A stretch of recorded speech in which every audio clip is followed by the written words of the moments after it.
Decreto 11.841 de 2023, que regulamentou a Lei 13.022 de 2014, o Estatuto Geral das Guardas Municipais. Muito tem se falado nas redes sociais sobre esse decreto, o que muda de fato na atuação das guardas municipais, e no vídeo de hoje eu quero explicar para vocês didaticamente o que efetivamente esse decreto faz no nosso mundo jurídico, tá bom? Se você é novo aqui no canal, não esqueça de se inscrever no canal, que a gente sempre posta conteúdo relacionado à guarda municipal, tanto para os alunos que desejam ingressar na carreira, quanto para aqueles que já são guardas municipais e desejam acompanhar a PEC e outros assuntos mais sobre a carreira, tá bom? Então é importante você se inscrever e ativar o sininho das notificações, beleza? Também já clica no botão gostei e compartilha esse vídeo nos grupos com os seus amigos. O que aconteceu, galera? A Presidência da República, por meio aí do Ministro da Justiça, Flávio Dino, decretou, né, fez um decreto número 11.841 de 2023, regulamentando alguns dispositivos do nosso Estatuto Geral. Então aí vem a primeira confusão, né, que algumas pessoas estão tendo. Alguns alunos mandaram mensagem: professor, vou ter que atualizar minha Lei 13.022? Não, galera, o decreto ele não altera a lei. Ele vem para regulamentar alguns dispositivos da lei. Então lembra quando o Bolsonaro ele fez um decreto que ficou muito conhecido, o decreto de armas? Nesse decreto ele regulamentou o que significava a efetiva necessidade do Estatuto do Desarmamento. Então ele flexibilizou, colocando no decreto o que era efetiva necessidade. E é exatamente para isso que serve também um decreto. Um decreto do executivo, ele não altera a lei. É isso que vocês têm que ter em mente já no primeiro momento. O decreto executivo, ele vem para, vamos dizer assim no popular, explicar determinados dispositivos. Inclusive, se esse decreto, ele por algum motivo, ele desvirtua da sua função, ele altera essa lei ou ele nega a lei, ele vai contra ao que está na lei, esse decreto ele é inconstitucional e ele pode ser tanto questionado perante o STF quanto pelo próprio Congresso Nacional. E por que eu estou dizendo isso? Porque muita gente ficou nervoso, né? Falando assim, esse decreto não falou nada com nada. Esse decreto, ele não ajudou em nada. As dúvidas continuam as mesmas. E é exatamente isso que o decreto faz. Ele flexibiliza, ele complementa a lei sem inovar. Porque se por algum motivo ele inova em alguma coisa, esse decreto muito provavelmente seria considerado inconstitucional, tá? Então, o decreto ele é para isso.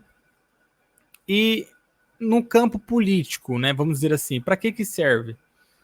Como vocês sabem, o ministro Flávio Dino, ele foi indicado, foi sabatinado e será o ministro agora do Supremo Tribunal Federal. Ocorre que ele havia combinado com associações representativas de âmbito nacional das guardas municipais de que ele faria um decreto, né, para ajudar as guardas nas suas reivindicações.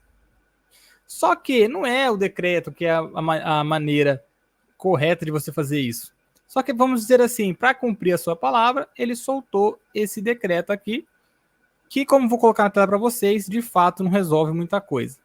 Então, para vocês entenderem, primeiro a questão jurídica, depois a questão política, né, que era uma necessidade dele antes de passar o bastão, soltar esse decreto, e depois no final nós vamos conversar um pouquinho sobre os próximos passos aí no ano que vem para as guardas municipais, tá bom?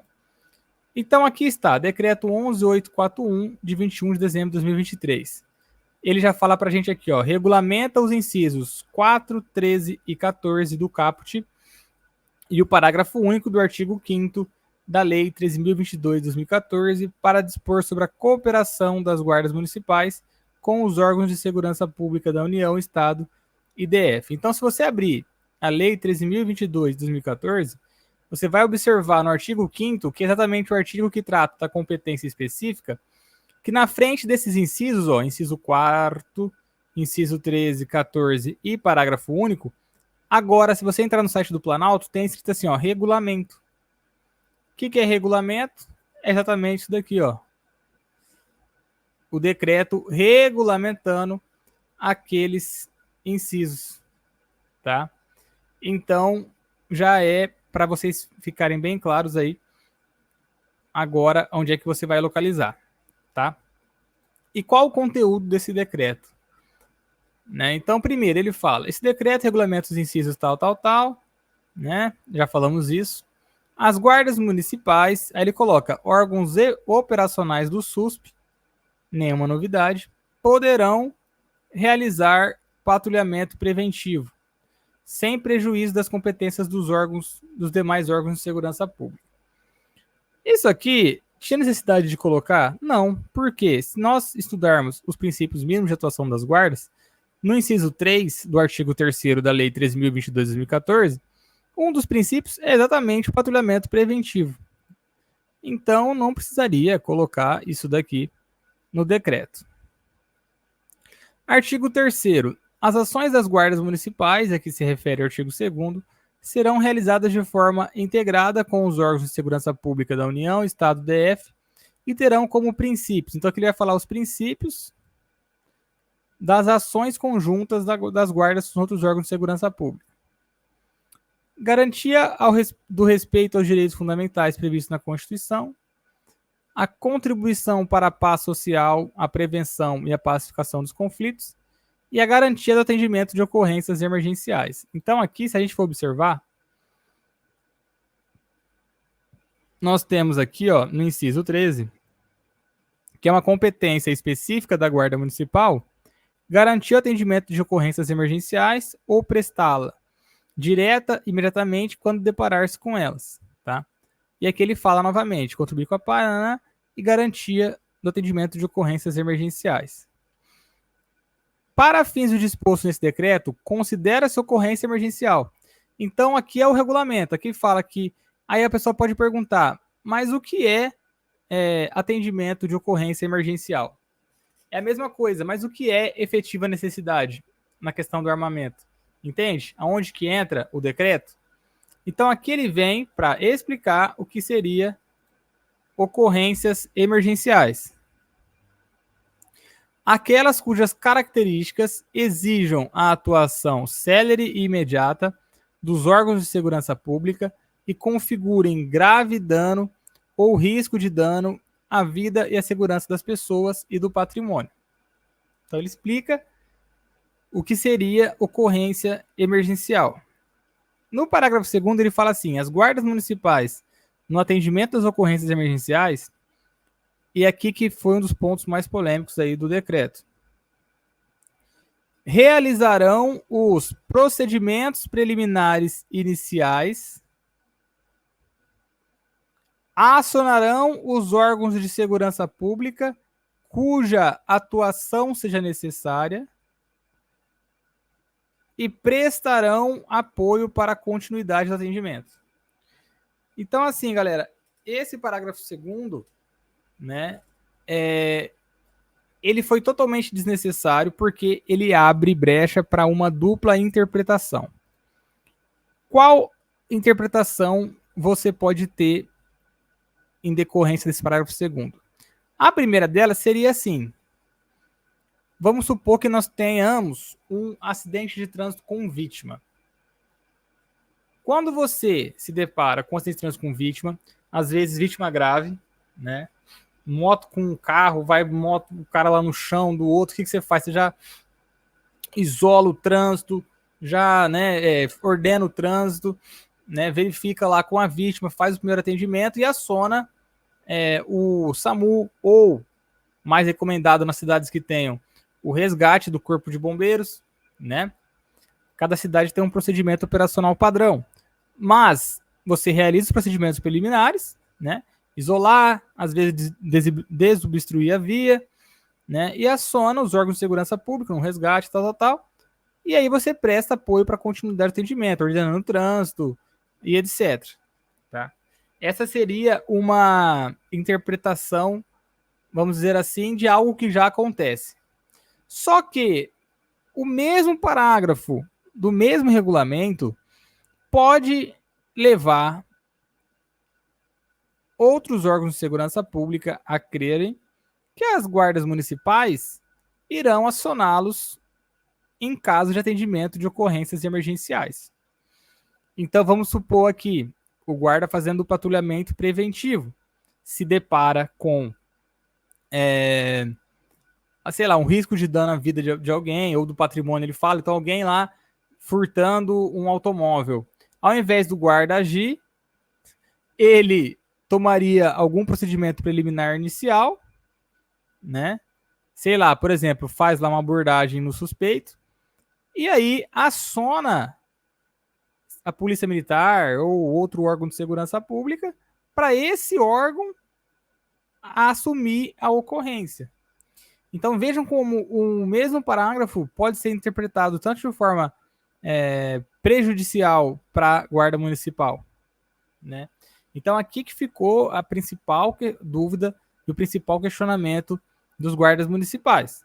Isso aqui pode dar uma dupla interpretação. Inclusive eu quero que você coloque no comentário qual é a sua interpretação daquele primeiro caso, ou se é esse, que o guarda tem que acionar um outro órgão, e isso não existe na prática, viu, galera? Isso aqui não existe na prática.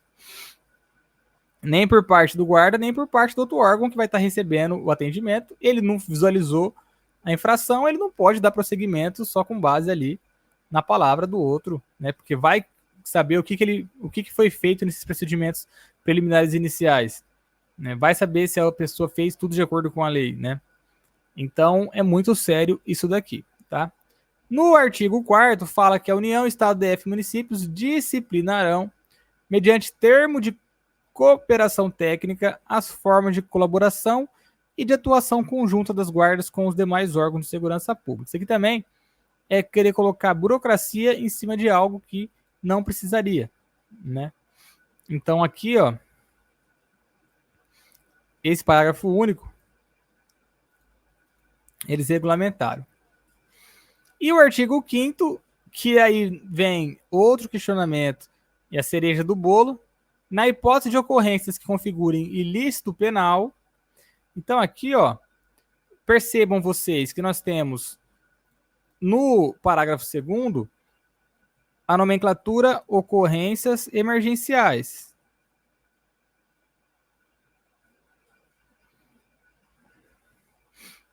Você percebe que as ocorrências emergenciais aqui não necessariamente são ilícitos penais, porque a ocorrência emergencial exige atuação séria e imediata, configura grave dano ou risco de dano à vida e segurança. Isso aqui não necessariamente é ilícito, igual eu falei, pode ser um acidente, pode ser um salvamento, pode ser um incêndio de grandes proporções, né? Um resgate, né? Então, enfim, dentro do campo ocorrências emergenciais, nós temos ilícitos penais.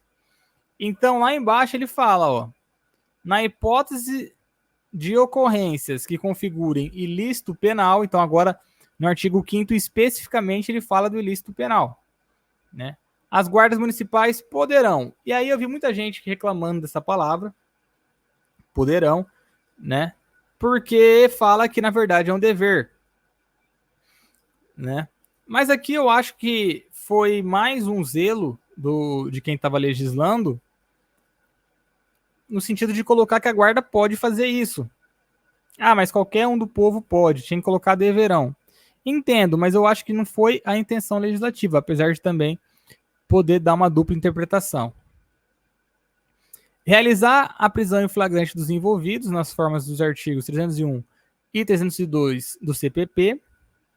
Apresentar o preso e a correspondente notificação circunstanciada de ocorrência à Polícia Judiciária para apuração do delito. E contribuir para a preservação do local do crime quando possível e sempre que necessário. Aqui nós temos, no artigo 14, ó, encaminhar ao delegado de polícia diante de flagrante delito o autor da infração, preservando o local do crime quando possível e sempre que necessário, né?